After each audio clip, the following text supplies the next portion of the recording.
Howdy petit surimi, d'habitude je fais des vidéos bien travaillées, genre un top spécial vampire, un top spécial survival, un top spécial spooky, enfin bref je suis quelqu'un d'assez organisé, j'aime bien tout faire par catégorie. Mais pour le coup j'ai décidé aujourd'hui de faire une vidéo spéciale animée à voir pour Halloween en mélangeant un peu de tous les sous-genres de l'horreur qui puissent exister, comme ça chacun et chacune pourra trouver chaussure à son pied. En tout cas je t'invite d'ores et déjà à laisser un petit commentaire sous cette vidéo avec ta propre sélection d'animés à voir en cette fin de mois d'octobre, ta petite sélection d'animés halloweenesques, et je te donne d'ores et déjà rendez-vous l'année prochaine pour un nouvel épisode. Personnellement j'ai déjà de quoi faire 5 épisodes.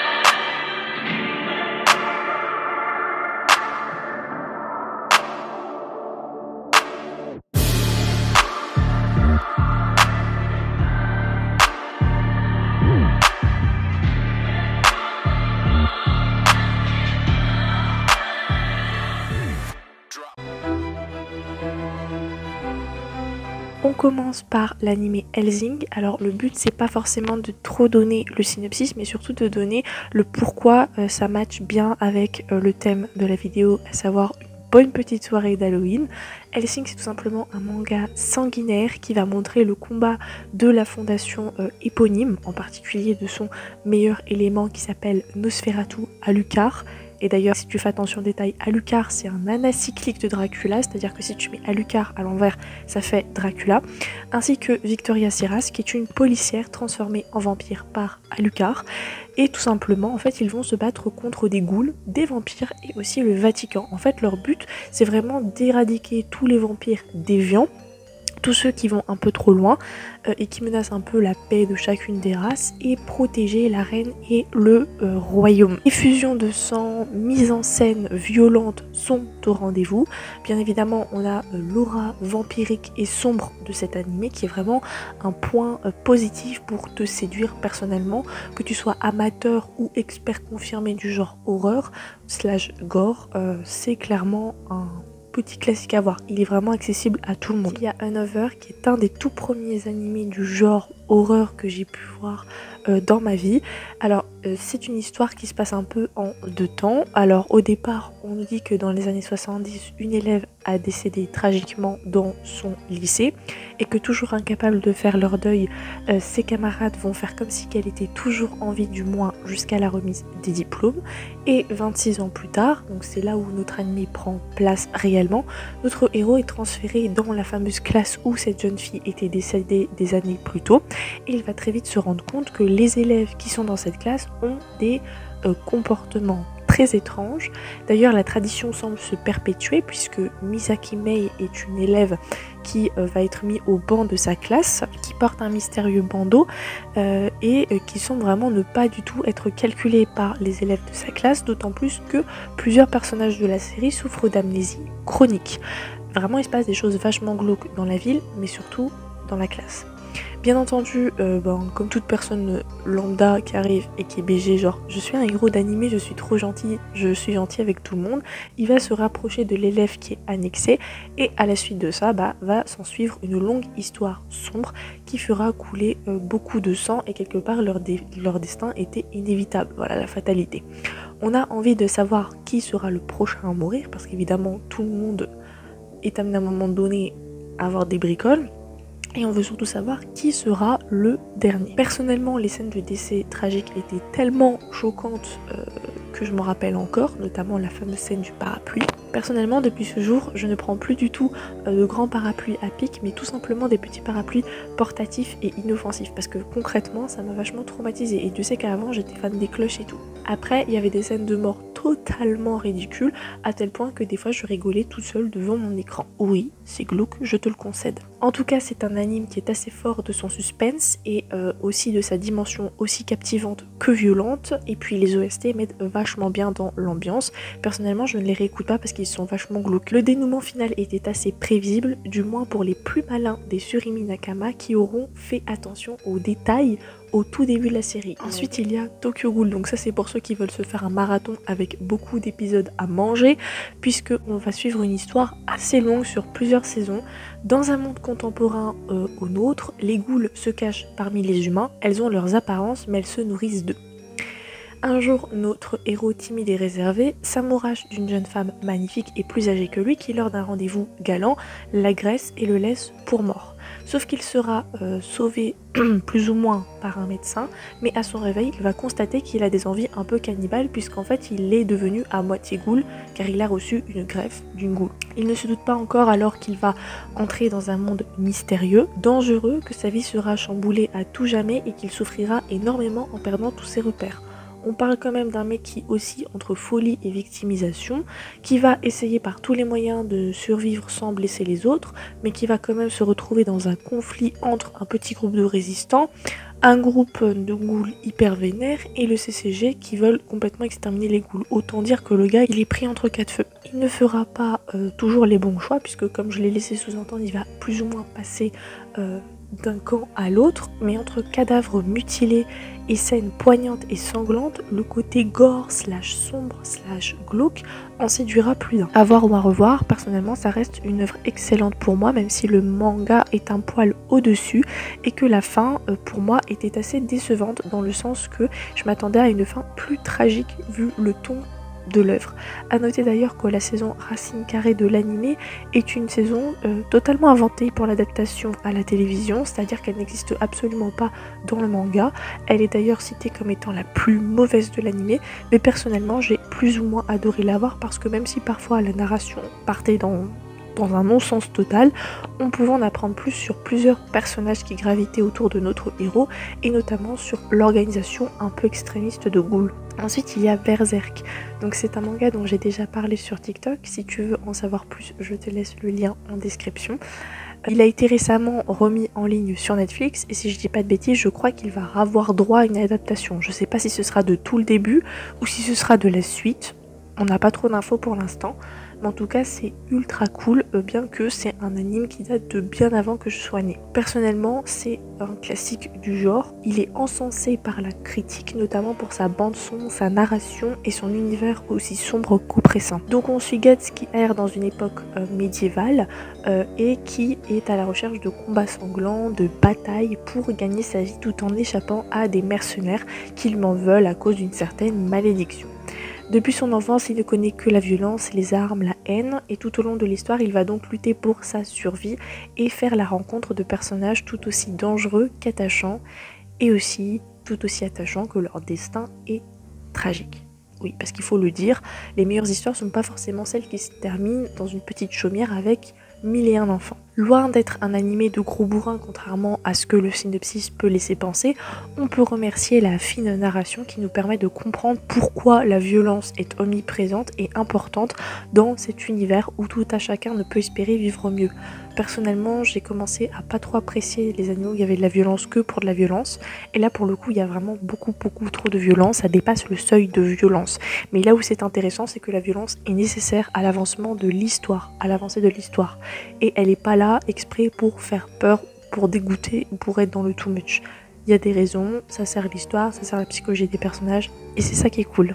Ensuite, je peux te conseiller Elfen Lied qui est un animé que j'ai découvert beaucoup trop jeune, beaucoup trop jeune, ouais, franchement, personnellement moi je vais contrôler ce que mes enfants regarderont à la télé parce que pour le coup je le referai peut-être pas, mais c'est une histoire vraiment vachement cool. Lucy est une Diclonius, donc c'est une sorte de créature qui a une apparence humaine, qui est gardée dans un laboratoire dont elle va s'échapper un jour en usant de son pouvoir qui sont en fait des mains invisibles et meurtrières qui vont assassiner ses geôliers. Cependant, au moment où elle recouvre sa liberté, un sniper arrive à l'atteindre à la tête et elle tombe dans la mer et elle échoue sur une plage et sera plus tard recueillie par un jeune homme et sa cousine. Cependant, elle ne se rappelle plus de qui elle est et elle ne devient qu'une jeune fille à l'apparence inoffensive qui n'arrête pas de répéter le mot new, qui d'ailleurs lui vaudra son surnom de la part des 2 personnes qui l'ont recueilli. Évidemment, elle n'est pas seule, il y a d'autres congénères qui ont les mêmes capacités qu'elle, et il y a également ses geôliers qui vont n'avoir de cesse que de la traquer. Et nos jeunes gens ne se doutent pas qu'il s'agit d'une créature sanguinaire qui pourrait les abattre salement en un battement de cils. Cet anime base vraiment tout sur des musiques un peu typées évangéliques gore, beaucoup de scènes de gore à foison, et franchement c'est un cocktail qui match. Personnellement j'adore notamment l'opening qui est vraiment vachement cool avec des références en plus à la peinture, j'en ai déjà parlé plusieurs fois. Et également les musiques un peu, les OST en mode boîte à musique, etc. qui donnent une impression ultra nostalgique et glauque, notamment vers la fin de l'animé qui est on ne peut plus triste en fait. Parce que vraiment, encore une fois, le mot fatalité, genre, ces personnes, ça n'excuse pas ce qu'elles font, mais elles ont pas trop le choix en fait. Ça marque, ça traumatise, ça reste en tête et l'histoire est ultra prenante. En plus de ça, le manga vient d'être réédité chez Delcourt Tankam et d'ailleurs je t'engage à le lire parce que déjà les doubles tomes sont divins, les couvertures sont trop jolies et font référence à l'opening, et en plus il y aura la fin d'édité puisqu'avant on avait déjà le manga en tome simple dans les années 2000, mais ils ont stoppé l'édition, du coup on n'a jamais pu avoir la fin, et là on aura la fin enfin. Ensuite je peux te conseiller Mieruko-chan qui est d'ailleurs le seul animé de la sélection qui va mêler horreur et comédie, parce que oui, ce n'est pas parce que c'est Halloween que tu dois te monter le degré, t'éclater le cœur, de faire des sueurs froides en regardant du gore sur du gore et encore du gore. Alors c'est pas non plus un animé qui est incroyable et exempt de défauts, mais c'est un animé qui va faire passer un excellent moment avec des petits côtés spooky. On suit Miko qui est une jeune fille très spéciale, elle est la seule à voir les morts, elle va tout faire pour tenter de mener une vie normale et donc ignorer ses revenants parce que d'une part, c'est un peu glauque pour une jeune fille de voir ce genre de choses, donc si elle se confie, elle risque de finir à la salpêtrière.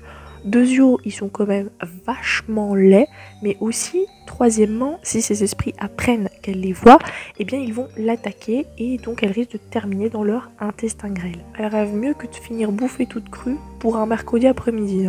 Sa vie est quelque peu adoucie par son amie Anna. D'ailleurs, je trouve qu'il y a une Yuri vibe entre les deux qui va l'entraîner dans des situations délicates, et c'est en ça que l'animé est comique parce qu'en plus il y aura un décalage entre les deux jeunes filles puisque je le rappelle, Miko voit les fantômes, Anna ne voit pas les fantômes. Le chara-design est mignon pour les personnages, par contre extrêmement dégoûtant et très japonisant, horrifique pour les revenants, et donc ça fait un contraste assez sympathique. On ressent facilement de l'empathie pour notre héroïne parce qu'au final ça ne reste qu'une adolescente complètement traumatisée à chaque fois qu'un revenant la mate. D'ailleurs ses têtes sont iconiques, mais elle se retrouve seule dans son manœuvre parce que malgré qu'elle ait vraiment une tête totalement délabrée et traumatisée à chaque fois, personne ne remarque rien, et combien même il remarquerait, finalement il remarquerait rien parce que personne ne les voit à part elle. Enfin à part elle. Il y a un pseudo-antagoniste, mais j'en dis pas plus. Et puis en plus, aucune solution ne semble se présenter à elle. Et puis c'est vrai que ça pêche un peu dans l'animé, c'est qu'on sait pas d'où ils viennent, pourquoi elle les voit comme ça du jour au lendemain. Est-ce qu'elle peut pas se défendre, les tuer parce que bon, eux ils peuvent l'attaquer, mais elle en soi elle peut pas faire grand chose à part faire genre qu'ils sont pas là. Il y a autant de questions qui restent sans réponse. Mais en tout cas, humour, quiproquo, moment de flip, un tout petit peu de ecchi sont au rendez-vous. Ensuite on part sur Shiki. Dans un village reculé dans la montagne, quelqu'un vient d'emménager dans un château et depuis des morts inexpliquées surviennent et s'enchaînent en masse. Ce qui pose problème puisque la population de ce village est assez restreinte, tout le monde se connaît donc tout le monde disparaît les uns après les autres.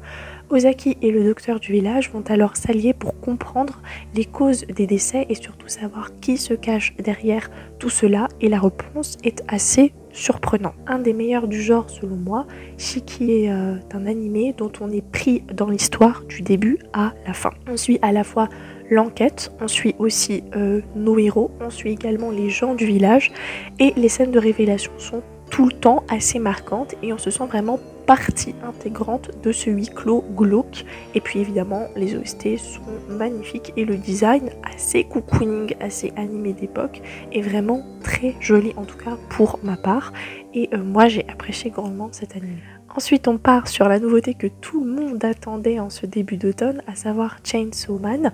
Notre héros est un Devil Hunter Si tu fais un peu d'anglais, tu sais que ça veut dire chasseur de démons. Il vit dans un endroit insalubre avec son chien démon Pochita, oui le paradoxe je sais. Et il est à la botte d'un mafieux véreux pour éponger les dettes que lui a laissées son papa. Un jour qu'il se fait trahir par son patron qui va le livrer lâchement à un démon zombie, Zenji va trouver la mort sous les coups des mafieux zombifiés. Pleurant sur son sort et le fait qu'il n'ait jamais pu avoir de déjeuner digne de ce nom, ou alors qu'il meurt encore puceau, apparemment à 17 ans, c'est la préoccupation de 99% des jeunes mâles. Son familier, donc le chien tronçonneuse Pochita, décide de fusionner avec lui pour qu'il vive ses rêves. Il devient alors capable de changer sa tête et ses bras en tronçonneuse pour pourfendre ses ennemis et ses détracteurs. Un chasseur de démons à moitié démon, ça rappelle vachement Zero de Vampire Knight ou encore le héros Kafka de Kaiju no 8. Par la suite, il sera recruté par une organisation chasseuse de démons et il en profitera pour se remplir la pensée pour pécho. L'animation est époustouflante, les musiques hallucinantes, big up d'ailleurs à l'opening qui est bourré de références cultes, encore une fois j'en ai déjà parlé sur TikTok. Les chara-designs sont assez matures, d'ailleurs on voit que le ton de la narration est un peu plus mature et sérieux que l'on peut le constater dans Demon Slayer ou encore dans Jujutsu Kaisen. Ensuite nous avons Mononoke, je pense qu'il est assez sous-coté, assez méconnu. Personnellement c'est pas le meilleur animé d'horreur pour moi, mais c'est l'animé le plus flippant de ce top selon moi, et pourtant il ne base absolument pas sa renommée et son côté flippant sur la violence ou encore le gore. Donc tu me diras mais attends, il n'y a pas de gore, alors comment? Il fait peur. Tout simplement on va suivre un apothicaire vagabond qui combat les Mononoke, ces fameuses créatures sanglantes et effrayantes du folklore japonais médiéval. Et pour ce faire, il va les pousser dans leur dernier retranchement, révéler leur véritable forme et les raisons qui les poussent à agir. Et c'est un animé qui en fait met plein à la vue, déjà de par en fait ce côté microcosme, ce côté on est enfermé dans une boîte, en l'occurrence dans une salle avec des portes japonaises qui s'ouvrent, et aussi de par ces couleurs hyper criardes, ce vert un petit peu omniprésent qui pique les yeux et qui au final rend la salle encore plus petite. Cet aspect trop fourni avec plein de détails, plein d'objets et l'histoire intrigante et captive. Vraiment c'est un animé qui te fera un nœud au cerveau et l'ambiance te marquera et continuera d'ailleurs à flotter autour de toi après le visionnage. Alors si tu aimes les animés gore et les animés psychologiques, je peux t'assurer qu'avec Higurashi, eh bien tu auras une pépite qui va allier les deux. Et oui, c'est totalement possible. Personnellement, c'est le meilleur animé d'horreur pour moi, selon moi. Après, il y a d'autres animés dont j'ai pas encore parlé et dont je parlerai peut-être l'année prochaine, mais en tout cas cet animé là il est vraiment exceptionnel. À noter qu'en 2022 il y a eu, ou 2020 je ne sais plus, il y a eu une nouvelle adaptation, mais là aussi j'aurai le loisir d'en reparler, d'autant plus que ma petite soeur ne connaît pas l'univers d'Higurashi et que je suis en train de les lui faire voir. Dans une petite ville de campagne japonaise des années 80, notre héros arrive et très vite se fait 4 amis, 4 filles de sa classe dont il ne connaît rien mais qui vont gentiment l'accepter dans son club de jeux de société. Il ne connaît rien à la vie de son village en apparence si paisible, jusqu'au jour où un photographe itinérant qui vient à la base de Tokyo lui dit qu'il y a eu un mystérieux meurtre 4 ans avant son arrivée et que s'en est suivi des disparitions inexpliquées et surtout passées sous silence. Mais le pire dans tout ça, c'est qu'il se rend compte de fil en aiguille que ses amis sont mêlés à tout ça. Et très vite, on voit la différence des filles qui ont elles sont clairement atteintes de bipolarité, schizophrénie, troubles psychologiques intenses, parce qu'elles passent de la mignonitude à la meuf qui va te découper en lamelles. Vraiment, elles sont extrêmement flippantes. Et le point fort de cet animé, c'est vraiment justement le design mignon, mélangé à une ambiance oppressante qui frise en fait avec la folie pure. Il y a également une dimension assez fantastique puisque eh bien, la plupart des personnages qui sont impliqués dans les meurtres ne revendiquent pas en fait que c'est leur faute les meurtres, mais que ce serait à cause d'une malédiction, voilà. Donc il y a une dimension assez fantastique, assez bizarre, mystérieuse, et t'as envie de savoir de quoi il en retourne parce qu'au final tu te dis il y a moyen qu'en fait ce soit vrai, mais en fait peut-être pas, et en fait si, et en fait voilà. Compliqué, ouais. Les scènes sont dérangeantes, violentes, extrêmes parfois puisqu'il y a de la torture ou encore trash. Personnellement, plus jamais je ne verrai une batte de baseball de la même façon. désolé Steve, et surtout plus jamais je ne descends dans le sud parce que dorénavant j'ai peur des cigales. Voilà, dès que tu entends les cigales dans cet animé, tu te rends compte qu'en fait c'est la Hagra qui attend les personnages. Voilà, j'espère que cette vidéo t'aura plu, elle est à présent terminée. Personnellement j'ai adoré la tournée parce que les animés c'est ma passion, la période d'Halloween c'était ma passion, donc du coup mixer les deux, je trouvais ça hyper cool à écrire. Enfin personnellement moi j'ai adoré l'expérience. Sur ce, passe une bonne journée, passe une bonne soirée. Jana.